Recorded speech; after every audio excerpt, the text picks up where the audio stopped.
everyone. Hi. Good to see you all online. That's really sweet.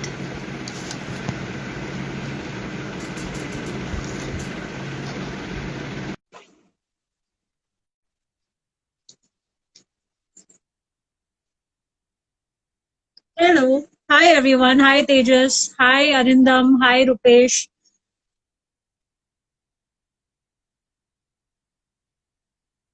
Hi Vedang. Hello. How are you all doing?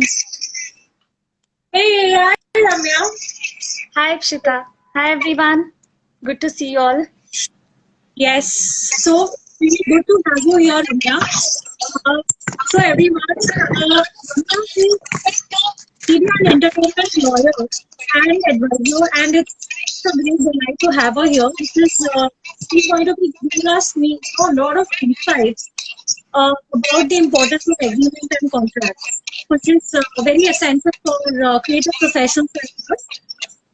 So, yeah, hi Ramya. So, I think it's better you talk about yourself, tell us about your journey as a lawyer, and yes, go ahead. Sure. First of all, thank you so much, Ipshita, for thinking of me for this amazing collaboration. I'm really delighted actually to be here and to address to several creative minds. And I understand from you that most of our audience is actually now going to be photographers. And I personally think that they have a multidimensional angle, not only in photography but also in life generally. So it's always fun to interact with creative minds.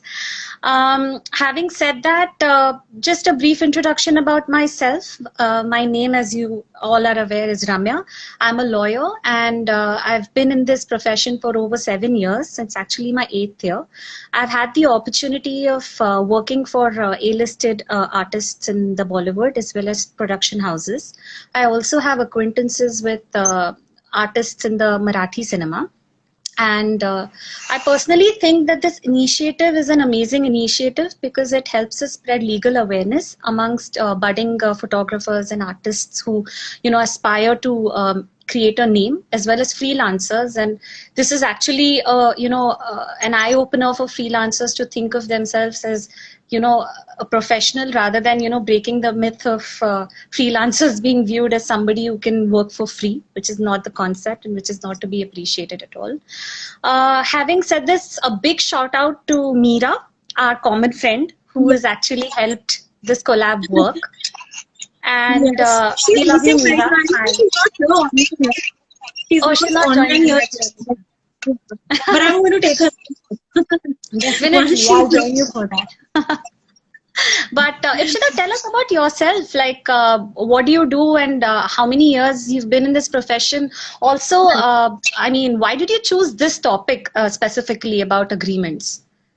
Well, to start with, prior to photography, I have been a marketing professional, a brand marketing professional. I have worked with leading FMCG companies. I was handling the brand. But there was a point that I realized that whatever I'm doing, this isn't for me. Because I have always been very creative with my ideas and everything. So I was pretty not too satisfied with the job that I was doing. And so that's when I decided that, let's quit and let's get into something that we love more. And getting into a creative field was where my heart was.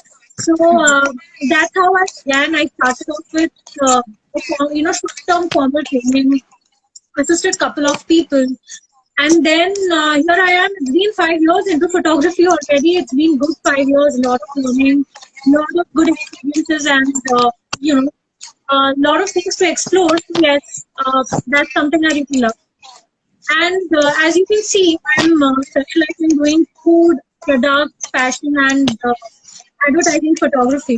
So yeah, Wow. now doing so many projects and coming across so many people, I realized that we freelancers have always taken our skills and you know uh, our profession for granted. So, what's happened is, as freelancers, we are very vulnerable to the idea of getting exploited by a lot of clients because probably they think we are freelancers, we don't have any legal entity, and that's where they take the advantage of exploiting us. And So I just kept on, kind of thinking like, why? Why do we always end up getting exploited? And I realized that the first and the most important point of getting exploited was lack of awareness. We really did not, we weren't aware about the importance of having a contract or agreement each time we enter into a project with a client. And secondly, it's very important once you enter into any kind of agreement with your clients, the advantage is now the client doesn't take you for granted. Not even your time. Like, your time, your skills, and nothing is taken for granted. And plus, the client will think several times before, trying to manipulate you or extort you. And last but not the least, we ourselves need to first protect our integrity, and only then you can expect the same level of respect from people around you. So it helps you in safeguarding your professional interest and integrity. So that's how I, thought of coming up with this system. Okay, great. Yeah. So over to you. Sure. No, so I just have a quick comment to make before we actually get started with this amazing session. I'm really delighted and excited for all your queries. But there's a small disclaimer that I'd like to put out there. People, whatever opinions or views that either me or Ipshita would be sharing today on the session are strictly our views, and they are not to be construed as legal advice. If you're in a position where you require legal assistance, it is strongly recommended that you approach a professional in this space. I'm sure they'll help you out. So I'm really excited, Ipshita. I think we can start with our amazing questions, and I think my endeavor would be to, address all of them in as simple a language as possible. So done. So starting with the first and the most basic question, what do you think? Could you explain to us what an agreement or a contract is? Sure. So agreement, the word itself is self-explanatory. It's basically an understanding between two or more people about a particular thing, whether to do or not to do a particular thing. It's an arrangement between two parties. When this arrangement is actually reduced into writing into a written contract with legally enforceable clauses, it becomes a contract. And by legally enforceable, I mean that the ultimate end result of an agreement is to be able to act upon it, right? That is, in case a dispute arises. For example, there's an agreement between a photographer and a client, where the client is engaging the services of a photographer for a particular fee, and it has to be paid in a particular manner in accordance with the terms of the agreement. And if that doesn't happen, if the photographer has performed his duty, but the photographer has not been paid, the photographer should have the right to go to the court to, enforce his right, which is under the agreement. So any document which is enforceable by law is called a contract. So it's just an arrangement between parties of whatever they, have decided. Right. And who do you think can enter into an agreement? For example, most of us, we are freelancers. Many of us may not even be registered companies. Do you think people like us can actually be a part of such agreements and contracts? We can enter into such contracts, or we can initiate such agreements with our clients before getting into any kind of project? Sure. I think your question is twofold here, if I've understood it correctly. First, of course, being who are competent to enter into an agreement, and second, whether you're required to be a registered entity, an artificial person, or an establishment in order to enter into an agreement. So to answer the first question, the law recognizes anybody can enter into an agreement, as long as that person is is not of an unsound mind, that is, he's not a lunatic, or that he's not a minor. So if you are a person of a sound mind, at the time of entering into the contract, you very well can enter into an agreement, and you shouldn't be a minor, of course. As far as your second question is concerned, a simple answer to it would be no. You don't need to be an artificial person in order to enter into an agreement. You can enter into an agreement in your individual capacity as well, subject to those two conditions being followed. I'm just intervening here. I'm so sorry. I'm just intervening here. So, No to problem. all the people who are watching this, by artificial entity, we mean you need not be a registered company. You can be, you don't have to have any kind of registered company. Is that right, Ramya? Yeah, basically a company or a body corporate or LLP, you don't need to be an establishment. You can enter into your own personal capacity. You can, you in your name, you can enter into an agreement to be, to put it simply. I was just on the point where I was intrigued how this question arose. I'm sure you must have a lot of friends in your or acquaintances or colleagues who would be entering into agreements through an establishment. Now, why people do that is a question of tax planning and efficiency. So, if y'all want to, if y'all are contemplating to enter into, to undertake projects through an entity rather than in your own name, you should actually get in touch with your chartered accountants or, tax professionals in this regard. But basically, anybody can enter into an agreement as long as they're of sound mind and they're not married. So, okay, I just have a quick question for all the people who are watching us here. Can everyone hear my voice, or are they having any kind of difficulty with my Yeah, I voice? see a comment here actually saying that your voice is doubled and if you could mute your background. Is it case with you also, Ramya? Can you hear me, or are having trouble listening to me? I can actually quite clearly hear you. All right. Okay. So moving on to the next question here. I hope, Siddhi, you can hear me. Siddhi, is the problem still the same? It's clear. Can hear clearly. Thanks, guys. Thank you so much. Thank you so much, guys. So moving on to the next question, that is, what are the contents of an agreement? When we kind of have any kind of, when a client approaches us for any certain project. So, what are the contents that we have? Okay, so I'll just repeat your question because we lost you a little bit there. The question that she's asked me is, what are the contents of an agreement usually? Well, to answer this question, my answer first would be that this is my personal belief that every contract or an agreement is custom made and there is no fixed template, per se, because the understanding differs for each project. However, there are certain clauses which are common in usually these contracts, and I can just give you a few examples also. Of course, the first would be the names of the parties. The second would be, what we call a recital clause, like a clause which gives you the history of how the parties came together, what is the actual, understanding why the parties are coming together in the first place. Then comes the body of the agreement, which is your core understanding. For example, a company is engaging the services of a photographer for a particular amount. It's the core understanding, so that will be captured. Then, of course, the most important clause, which is consideration, remuneration. If there's any payment terms or if it is a gratuitous, then the term which is pertaining to that. And fourthly, this is good practice to actually include events of default and consequences of default in an agreement. Why I say this is that what constitutes a default is very important to be thrashed out in the agreement in the first place on day one itself, instead of leaving it in air. I'll give you an example. I had a photographer who actually asked me this question that there was no agreement. She had agreed to shoot a few pictures for a particular company, and the company started exploiting her images but started complaining that the images are not of good quality. Now, this is a very vague allegation, right?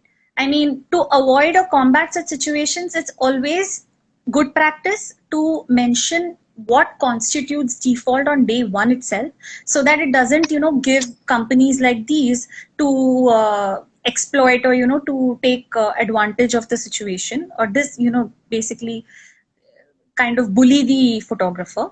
And of course, if you're thrashing out the events of default, it's obvious that you should also thrash out the consequences of default, instead of leaving it, solely for legal remedies that, the law will take care of, kind of a situation. So it's always good practice to mention these two clauses also on day one. Then the following clauses would generally be the miscellaneous clauses where you talk about force majeure and confidentiality, excuse me, severability, etc. Another good clause to have, in my view, again, is your dispute resolution and jurisdiction. I mean, it's always good to mention whether you want to approach like an arbitration or you want to, directly go to the court of law. The different kinds of alternative dispute resolutions. It's better to mention it on day one in your agreement so that there's an understanding between the parties that in case a dispute arises, we know where to go. Many a times, I think that a lot of people are literally, they are unaware of what legal remedies they have also in general. So this is what generally an agreement looks like in my view. So coming to a question that's been asked from one of the followers, like who do we approach for making of an agreement? Right. So strictly speaking, you can definitely, just a second, there's a question, sorry to go back to contracts, but it is an option to enter into an agreement as an entity instead of individual to limit personal guarantee of liability. Of course, so Vora AAP, I don't know your name. I'll just take this question first and then I'll answer yours a little later. Yeah, sure. Definitely, there is definitely an option to enter into, to execute projects through an entity like a limited liability partnership or a company, private limited company, or, any other body corporate instead of in your own individual capacity. But it's better to actually seek the advice of your chartered accountant or, your tax consultant, because I'm sure this question it arises because of tax efficiency and tax planning. So that's my answer. And now to come back to your question, who do we approach? Right. While, an agreement can be prepared by the parties entering into the agreement themselves, it is good practice to actually approach a professional in this space. The reason being that there may be certain clauses that you may add as a layman which may not be enforceable in the court of law. So to avoid such situations, or if you may, the contract may probably be void. I mean, may be unenforceable in totality on day one itself if you don't know what to actually key in or write in. So it's always recommended to approach a professional in this space to seek legal assistance and guidance, and approach a lawyer who is practicing in media and entertainment laws. So. Right. This is my so basically, we need to, for all the freelancers out there and creative professionals out there, we need to approach media and entertainment lawyers and advisors. So yeah, that's the way of lawyers we need to approach.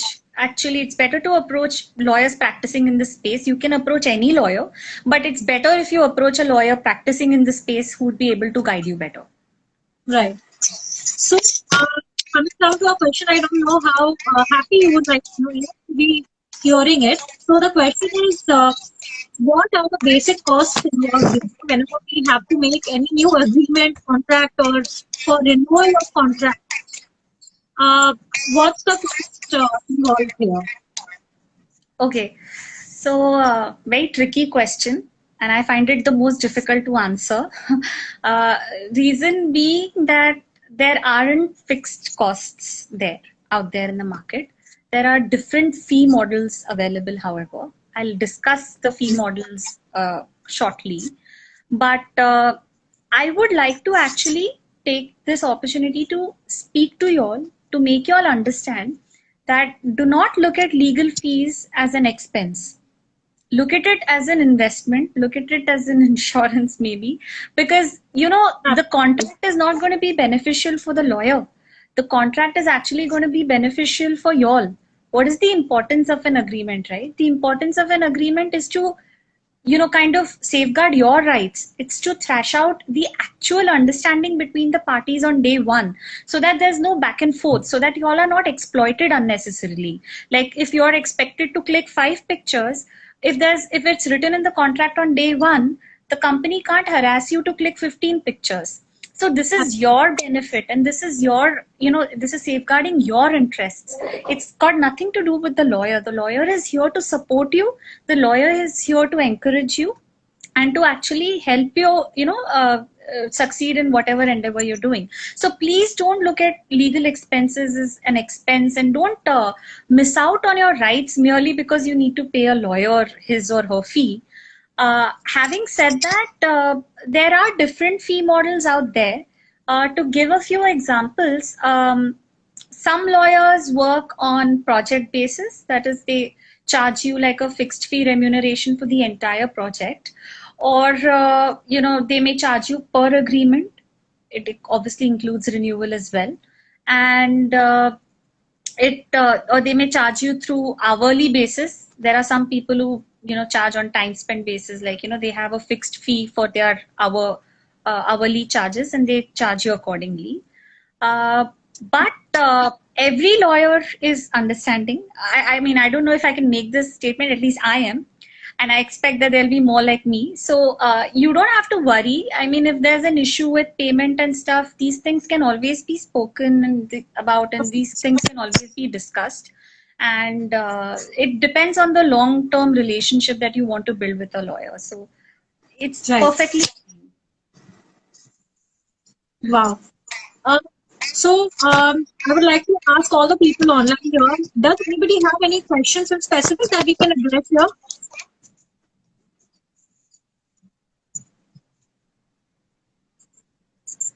Hello.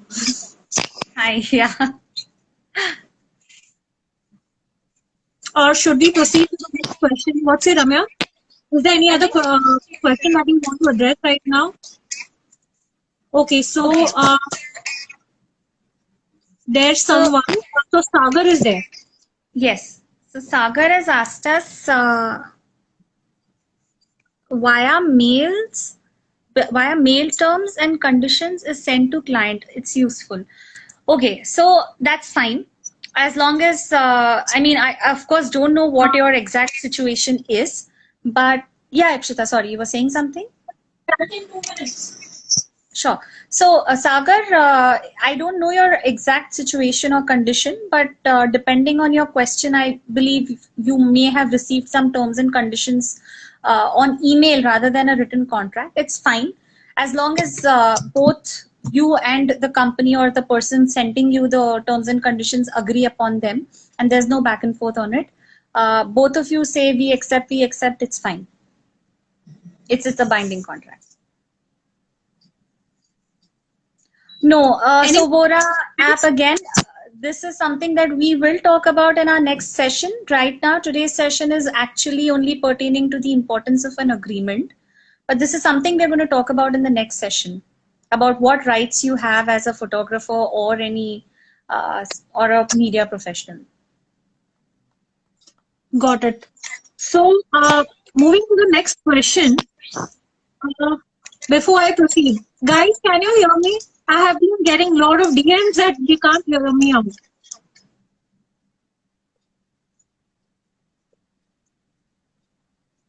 Ramya, am I clear to you? I can hear you. Okay. Who else? People, please do respond if you cannot hear me. I think Meera has joined in. Hi, Meera. Thank you so much for joining in, and thank you so much for making this collab work. Yes. Yes, Pooja, we'll save the live video. So moving on to the next question, that is, now I'll tell you a situation with freelancers like us.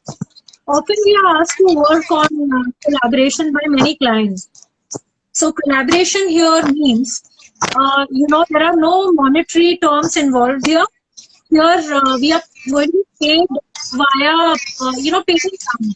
So paid in kind can be, client giving us credits, or it can be, clients giving, recommending us here and there to their friends and stuff.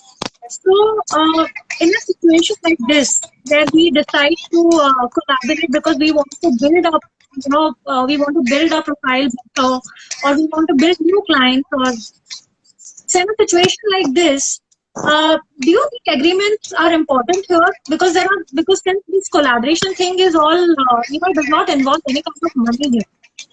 Sure. So how do you think one should go about with this? Sure. Absolutely. An agreement is required in such situations as well. A consideration for an agreement is not always monetary. It can be via credits, like you said, like you rightly pointed out, or it can be any other kind, like, any other gratuitous kind. It's important because of all the reasons that I stated before also. There's no harm in having this understanding also recorded on day one, that in exchange of whatever services you will render as a photographer, you will receive credits in the movie or project or whatever you've signed up to. It's Right. absolutely fine, and I think even in such situations you should insist on having an agreement. Actually, I'd like to clarify one more thing here. When you talk about an agreement, it need not necessarily be a 40-pager or a 20-pager or a 30-pager. It can be a one-page document One. also, as long as it contains all the necessary clauses which safeguard your rights, and as long as it is actually it contains the exact understanding, it records the exact understanding between the parties, it's absolutely fine. So don't be burdened by this thought that, oh, an agreement means an 80 pager or a 40 pager, and who's going to have time to read all of that, So you need to, it's fine. It depends from situation to situation. And answering your question again, yes, even in situations where you don't get monetary consideration but are paid in kind, it's advisable to have an agreement in place on day one. That's a good point out there, Anya. Moving to the next question, which is like the most important one according to me. What if either of the parties maybe, for example, if it's a photographer and the client, they enter into an agreement and any one of them failed to comply to any of the conditions that were laid down in the agreement, or in short, it can be breach of contract. If either of them is responsible for breach of contract, then what? Great. So this actually ties back to my previous answer. I'm sorry, I'm just going to say hi, Chambers of Kumar. So it actually ties back. I know Yeah, who that is. that's exactly why I had to say hi. But sorry. So to coming back to the topic, yes, it ties back to my previous answer, which is it's always good practice to mention the events of default and the consequences therein. Now, if there is a breach that has occurred within the parameters as defined in the agreement, Correct. the consequences is also mentioned therein. I'll give you an example. Let's say the breach would be the photographer not clicking 5 pictures within a particular time. So the Right. consequence of it could be obviously withholding of his payment and demanding him to pay back demanding him to refund the amounts he's already received.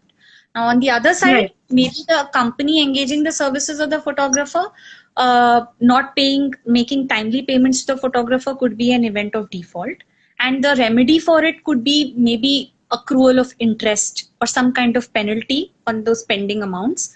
And you can probably introduce like a notice period requirement that, if you were supposed to be paid on, say, 1st January, but you didn't get paid, so you can send a notice to the client saying that I don't have, you've not paid me my money, so could you please pay my money back? And if there's no response, say within 15 days or 21 days in the agreed period, you can always go to the court of law or the dispute resolution mechanism which you've chosen, like an arbitration or wherever you want to go.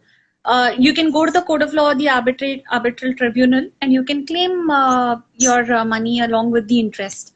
So this should be thrashed out. Again, let me tell you, I personally believe that events of default and consequences of default should be thrashed out on day one in your agreement itself. Unless both parties are, kind of comfortable to leaving it in the, air, saying we'll see what happens when it happens.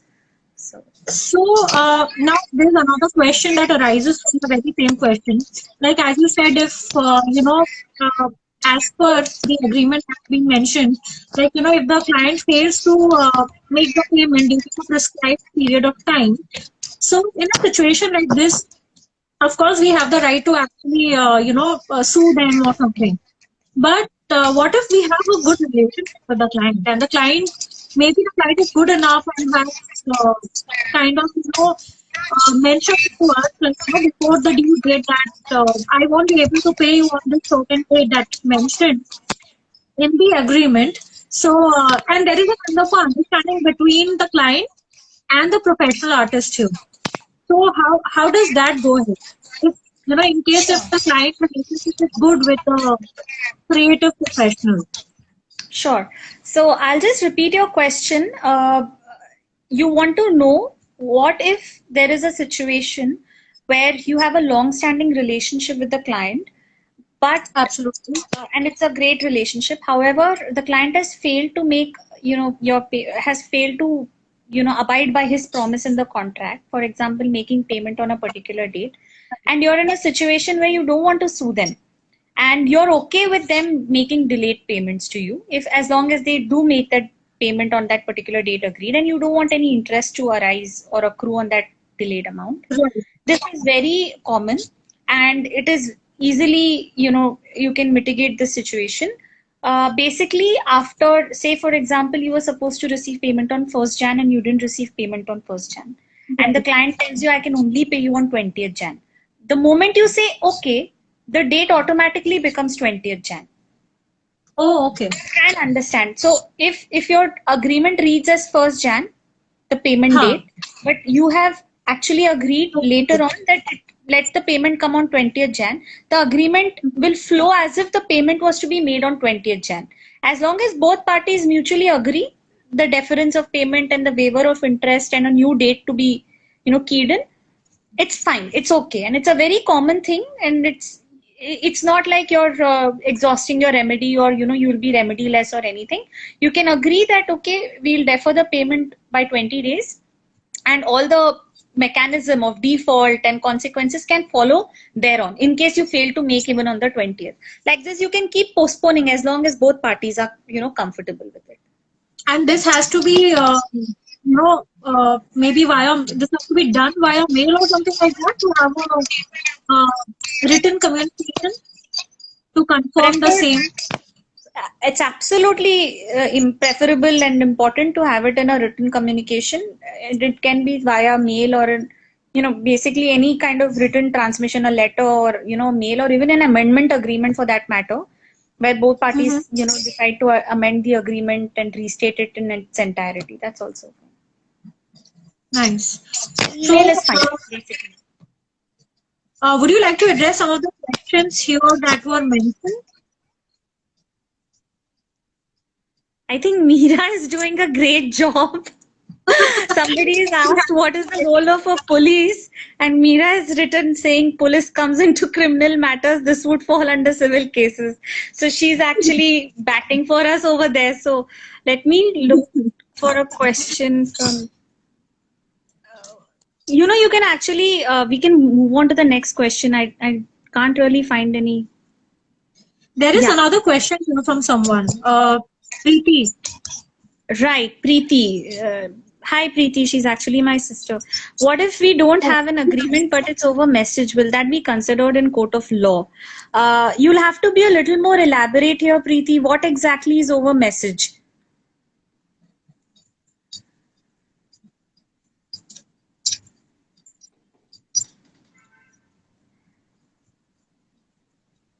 So till Preeti comes back with her query, Sanil, as much as I'm excited to actually, kind of answer your query, but indemnity, equitable relief, confidentiality, all of this are like big legal technical questions, and we may exhaust our time here.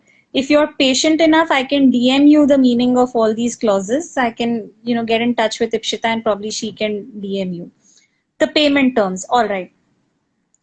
Message, WhatsApp is fine as long as it's a written communication, but it's always safe and good practice to immediately email the client. Like if the email, the client has, if you've written a question saying, give me XYZ amount for ABC work, and the client has responded saying, okay, or fine, or good, I'm fine with this. It's better to immediately send out a recording email saying, I refer to our email, I refer to our message correspondence, wherein this is what I agreed to perform and this is what you agreed to pay, kindly confirm. Or even you don't write kindly confirm is fine, and just record the understanding and send an email to be on the safer side. Now, that's one of the most hygiene practices to follow. That's right. Keeping everything on email. I think Sagar's question is more for you. So, yeah, I guess so. Hi, Sagar. So, working with advertising agencies, honestly, it can be very tricky. You have to be very careful because there are high chances that you get exploited. So, it's always important to either have everything put down in an agreement. You understand the client's requirements, and based on that, uh, you guys create a legal agreement together, which kind of suits or fits, interests of both the parties. Else, if that is not possible, put everything down on email, because these people know the best. They have the finest ways to exploit you. So they can find various reasons, like your work was not good enough. You can change their terms and conditions if things were discussed verbally. So it's always better to put it down on an email, so that later you can tell them that these are the conditions, or these are the things that you had agreed upon before initiating the project. So yeah, it can be a good and bad experience, but then you have to be wise enough to know how to protect your professional interests. So without any hurry, before I understand we all are in need of work. We all want to get new projects, and at times when we see big brands, we tend to be overly excited. So in cases like this, jalbazi mat karna, just try to understand whatever the requirements of clients are, and see what are the things that you can provide to the client. Put it down very carefully on an email, and that's how it is. Thanks, Shruti. Thank you so much. I've read I your hope comment. I hope that was good enough, Sagar. Do respond.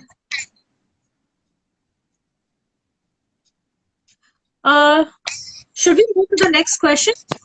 Sure. So yeah, now after breach of contract, uh, I mean, I have been in situations. I'm talking about my situation. I have been in a situation where I often get to work on projects by, I get informed about a shoot. Suppose if a shoot is tomorrow, I get informed about it at 12 in the night or 11 in the night. Now, with such timelines, we are left with no time at all to prepare an agreement or understand the client's requirements and everything. How do you think, we should go about with this? Because do you think we should have, we should still have a legal agreement here, or putting it all on a mail? We can make use of some legal template, because we don't have enough time to discuss such matters with a legal professional at 12 in the night. In a situation like this, what do you think? See, it's like totally subjective, and it's totally dependent on case to case basis. Honestly, there are certain lawyers who are available round the clock, and if you have that kind of relationship with the lawyer can actually send you like a one pager or a basic MOU, which is known as a memorandum of understanding, or a term sheet to at least begin with, and then probably a full-fledged contract may follow. This is one way about doing it. Actually, your question is twofold again. Whether a contract is required to be entered into in situations like this, and B, if yes, how do we go about? So A, again, I would insist that any projects that you undertake or any projects that you're involved in, you should have something at least in writing. B, like I said, it depends from case to case basis. Either you have a lawyer who can make themselves available for you at any given point in time, or you can, like you rightly said, you can at least create the core contents of your understanding, like commercials and how much, what deliverables you have to give, or what your services actually are, on an email or some kind of a written platform where both parties agree to, the same. And in my experience, if it's a huge, I mean, if it's a corporate house or it's a company which is, which engages such freelancer services, it usually does provide like a one pager or some kind of an agreement, or write, something written in, something in writing, because it wants to safeguard its interests also. It's both ways, right? Like the photographer may, decide not to go the next day. What is the company going to do? It's always not the photographer, it's also the company which needs to safeguard its interests, right? So I think most of these kind of companies always insist on at least some kind of writing. But if you have left with no option, the best thing is to thrash out an email. Email is always available for you, so you can send out an email saying that you've approached me and this is the understanding, and this is on the basis of this understanding I have agreed to, render my services to you. So even in such situations, it's better that you have something in writing so that you can go back to it in case, Right. There is some mismatch of understanding. Right. So I think we are quite done with all the questions that I've had for you. And is there any other suggestion that you have to give us? There's one suggestion that I have in mind actually while I was speaking to you. See, and this I think everybody in every profession has been through. It's not just related to photographers. When you start out new, or when you're a freelancer, or you've just begun your journey in the profession, you're burdened. If a big company approaches you, you feel like, oh, finally, there's work coming along my way and I should be able to work for this company, and you feel burdened to be the initiator of such a conversation, that is there an agreement, can we actually look at it, or can we enter into an agreement. You're scared that the company may bully you, or the company may say, oh, you want an agreement now, you're just a rookie, like, what do you think of yourself? And that, they'll probably engage somebody else and you would miss out on the opportunity. Right. I just want to say that don't let such situations burden you. And if, companies are going to behave in this manner, then it's better not to work with such companies, because progressive companies always encourage a clear understanding so that they can safeguard their interests as well, and so can you. I mean, companies who get upset with the mere thought of an agreement, or a writing in place, is a risk that you will be taking, and whether Absolutely. You want to put yourself in the mental agony is a question you need to ask yourself. So I personally would like to encourage you all, then don't get bogged down or don't get burdened by the fact that you may be a rookie, or you've just started, or you may be an intern also for that matter. Insist on some kind of document, something in writing to safeguard your interests and basically reduce your understanding in some kind of a document. This would be my advice. Right. So there is a question actually from... Yeah, right. There's a question for you. Right. So it says, hi, Ramya, in case of breach of... Sorry. In case of breach of contract, litigation is a long journey. Hence, can the agreement have an arbitration clause? Is it viable to have an arbitration clause? Definitely, you can have an arbitration clause. It also known as an arbitration agreement within another agreement. Like I mentioned earlier, that it is very imperative to have a dispute resolution and governing law or jurisdiction clause in every agreement, so that the parties are clear what is their remedy and what is the forum, what is the forum that they will be approaching in case of any breach, or in case of any dispute rather. So in fact, most of the agreements that I've worked on, Divya, have arbitration clauses. Arbitration, for all of y'all who are unaware of it, is an alternative dispute resolution mechanism. It is a mechanism where you instead of going to court to enforce your rights, you go to this panel. There is an individual who both parties choose as the arbitrator, and the arbitrator will be deciding whether a dispute has occurred or not in accordance with the procedure of law. So this is an alternative dispute mechanism. So yes, answering your question, we definitely can have an arbitration clause, but like, it's totally dependent on case to case basis and what the parties exactly want. Some people are comfortable going to the court of law and enforcing their rights there. Some people demand wanting an arbitration clause in their agreement. So Cool. So guys, anyone has any more questions, we are ready to address them. We'll be happy to address your questions. Please do share your views and questions. and in case you think there is something that you want to ask but this is not the right platform, you can definitely DM your query to Ipshita. We'll try to address it as much as possible. And also, Vora AP, I just want to let you know that yes, there's a session coming in place to actually educate you all, or rather make you all aware of what rights you all have as a photographer qua your work, whatever work or content you create, what rights you have and how to enforce them as well. So I guess we are quite done here. And it was an amazing session with you, Ramya. This was very informative, and I'm so glad you agreed upon collaborating. Not many people are open to the idea of talking about such issues. These can be very controversial and extremely informative. So thank you again so much, and hi, Tia. Thank you so much for connecting both of us together. This session would not have been possible without you. Thank you so much. So thank you guys to sharing your views. DM us if you have any further queries, and we will be soon coming up with another live session as mentioned by Ramya. I just hope you guys had an insightful session here. Do leave in your feedback. I'll be more than happy.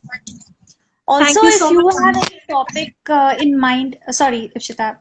Also, guys, if you guys have any other topic in mind which you think we should address, please feel free to DM her, DM Ipshita, and I'm requesting you to DM her because my account is private, so I may not be, I may not have access to all your queries, but you can definitely DM Ipshita. And Ipshita, thank you so much for this amazing experience. And honestly speaking, it's my pleasure to be able to spread legal awareness. And if I'm able to encourage even one person or support even one person, I think our job here is done. Yeah. Chalo, see you guys. Thanks. Bye, Samya. Thank you so much for your thanks, bye, Meera. Love you. Bye-bye.